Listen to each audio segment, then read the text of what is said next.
What's up, guys? Welcome to Put That Back TV. My name is Chris Bond, and today we're going to talk about Star Wars Commander, a relatively new release that emerged on the iOS platforms back in fall of 2014. Now, for those of you that are familiar with the critically acclaimed base building title known as Clash of Clans, that was released by developer Supercell, and all of you should feel right at home as the title was a direct inspiration of the particular title we're going to be talking about today, and is quite possibly one of the best genres that fits the mold of the Star Wars franchise. So the concept is essentially based around a base building premise. You will start out, if you'll take note of the really large structure right there, that is the objective of what you need to defend. Your main goal is to build a base perimeter, find any way strategically to defend that perimeter, and then basically go out of your way to attack other perimeters in order to acquire additional resources. So the theory is really, really simple, but over time it actually does begin to get increasingly more difficult, and we'll talk about that in a little bit more detail. So one of the things that I actually like about these type of games is, for one, I don't always have a whole lot of time to get into some of my more robust type of games that are like on the consoles and handhelds. Games like Star Wars Commander, it really appealed to me. For one, I'm a big sci-fi nut, and secondly, just because of the fact it doesn't cost anything to play. It's a free-to-play concept.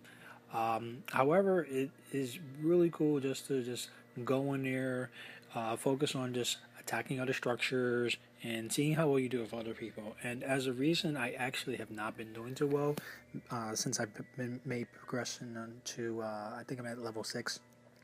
I've actually have already taken damage from two recent human opponents that I have faced. Who knows where they're actually located, because this is a global-based game you can play anywhere.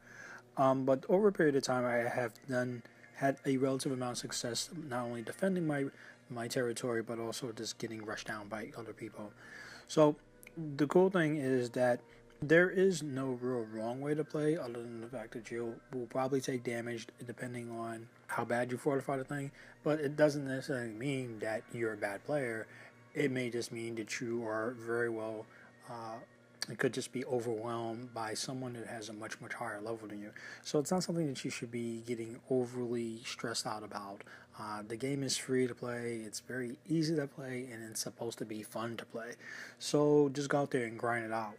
And one of the things on to help get you going is to just focus on your little training camp.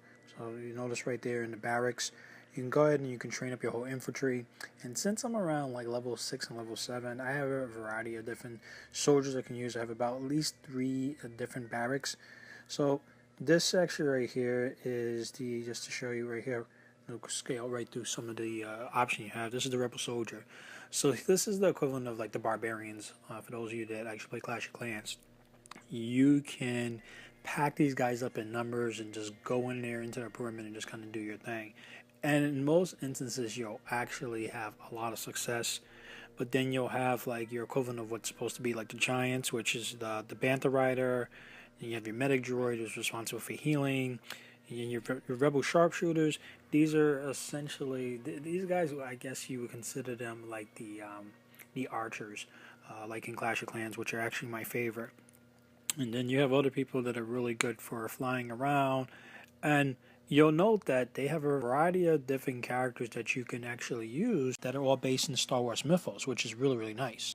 Of course, money, you're basically asking, well, is there an order, like a beginning and an end? Well, in games like Clash of Clans, the answer is no. There really isn't a ending, but there's definitely a beginning. And for those of you familiar with the Star Wars legacy, this actually takes place during the original Star Wars time frame. That's episodes 4 through 6. So that is around the time of, yes, Luke Skywalker, who is actually in the game, and I'll go ahead and I'll show that to you in a moment.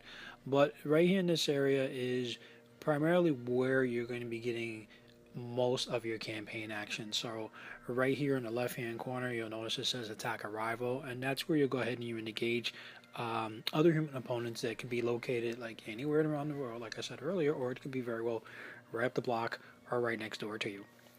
As far as right on the side where it says Chapter 8, that's your single player campaign. So we'll go ahead and we'll just click over that real quick so you can get an idea of that. And as you can see, I've already started on a couple of chapters, but the cool thing is if you've missed some previous chapters and haven't actually got like a full perfect, so to speak, then you can go back and revisit those chapters in an attempt to reap the benefit of the rewards.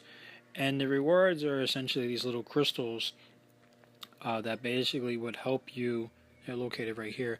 They're actually going to help you along and helping to unlock additional resources or additional units that when you first start out, they're only going to take like 5 minutes. Just to give you an example of one right here, we go ahead and we just click on that. If I want to go ahead and upgrade this particular structure, right there it says that it takes 12 hours, which is not really too bad. Obviously, you're going to have other things going on in your life. You're not going to be sitting here for over 12 hours waiting to have this thing level up.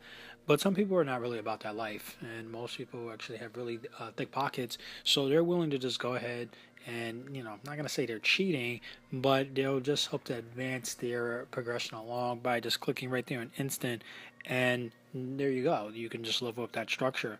So that's what the significance of that thing is right there. Some time ago when I started the game, I threw $20 into the game and acquired additional structure crystals just to help me advance along. But it's not something I heavily depend on because that would take the whole fun out of the game. Okay.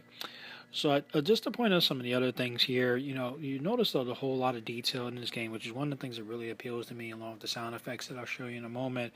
You have a variety of different types of weapons that you use. So you have your heavy fire turrets, which they just enhance to help you to get an idea of just how wide its attack diameter would actually be in the game when you're getting attacked.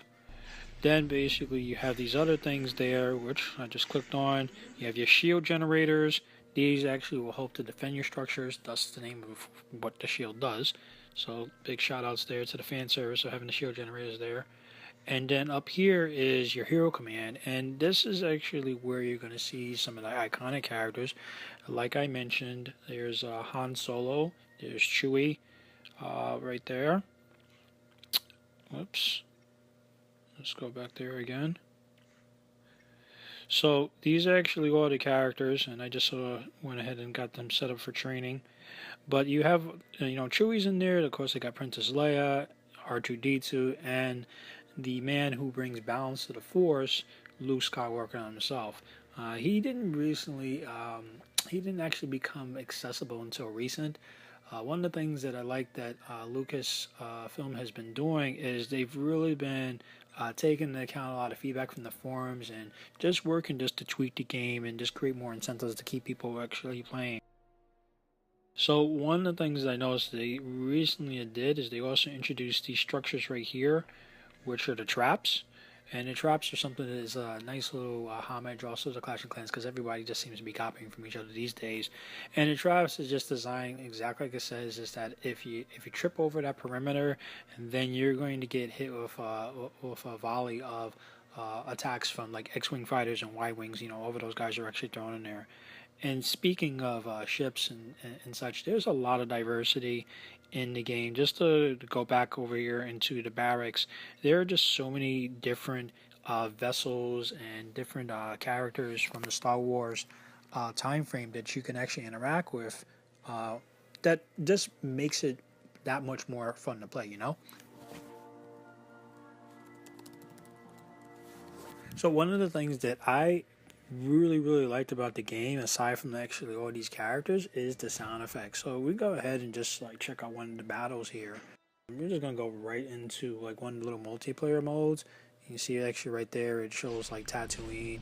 And so the way it works is that you're able to scout different areas. So if I were to advance to this next one, that would deduct like 500 coins from my collection there, and I would just be able to move on to the next map. I can scout the area, see if my forces are actually strong enough to end up doing it, and then you would just go ahead and attack. And for the sake of doing this, I'm going to do it right now just so you can see what's going on. You see they got Han Solo saying never tell me the odds, which is pretty cool. Sounds just like Harrison Ford, and he got bodied.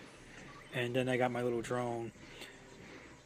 Now, I'm not, of course, I'm not going to make this at all. So, I don't want any of you guys like trying to like make fun of me and say, "Oh, you suck," because I didn't get my whole entire infantry train.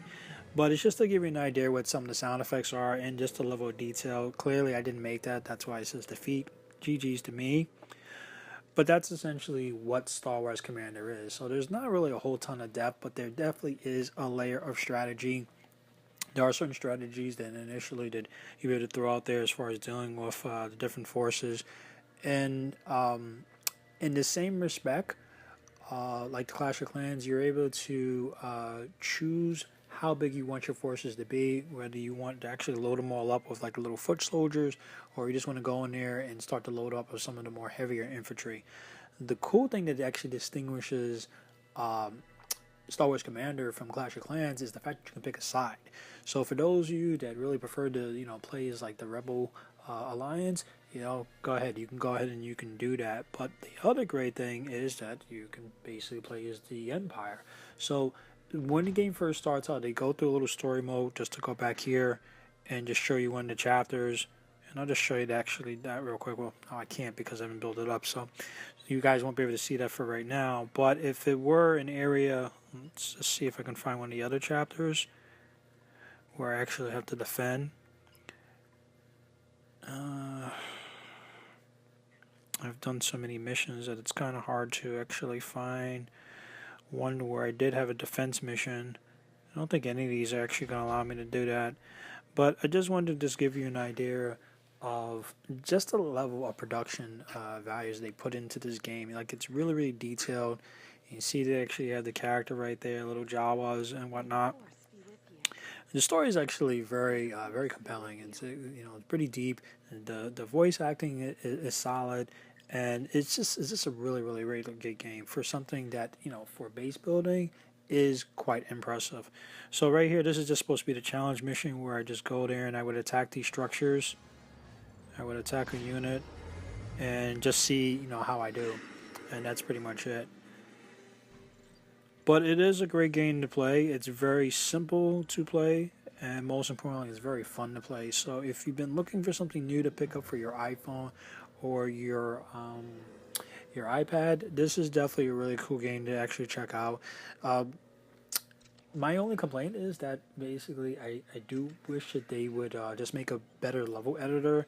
The level editor compared to Clash of Clans is a little bit more intuitive and whatnot. They actually have gotten better at taking the structure just by tapping and moving around, but it gets really time consuming, and especially the fact that it lacks the ability to save maps. And if you're trying to try out different strategies, you would just want to fall back to a previous map that you've actually done. You don't have the ability to do that in this game, so that's probably like my only gripe. I know that there are a couple of challenges when you make something and you've been inspired by a previous existing concept like Clash, that you can't copy everything, but that is the one thing I desperately feel that these guys need to actually work on. But other than that, it's a really solid game, and there's no doubt in my mind that if you're a diehard Star Wars fan, that you're not going to hesitate to pick this up. For more information and check out all the additional video reviews right here and Put That Back, please feel free to subscribe and hit the like button, and of course leave your feedback here. You can also follow me directly on Twitter at Banism, which is spelled BAHNISM, or of course you can hit us up directly on our website for additional articles and coverage. It can be found directly here in the description below, or we actually just tell you now, you can just go right ahead to putthatback.org. For now, this is Chris Bond wrapping up this particular video review, and we'll talk to you soon.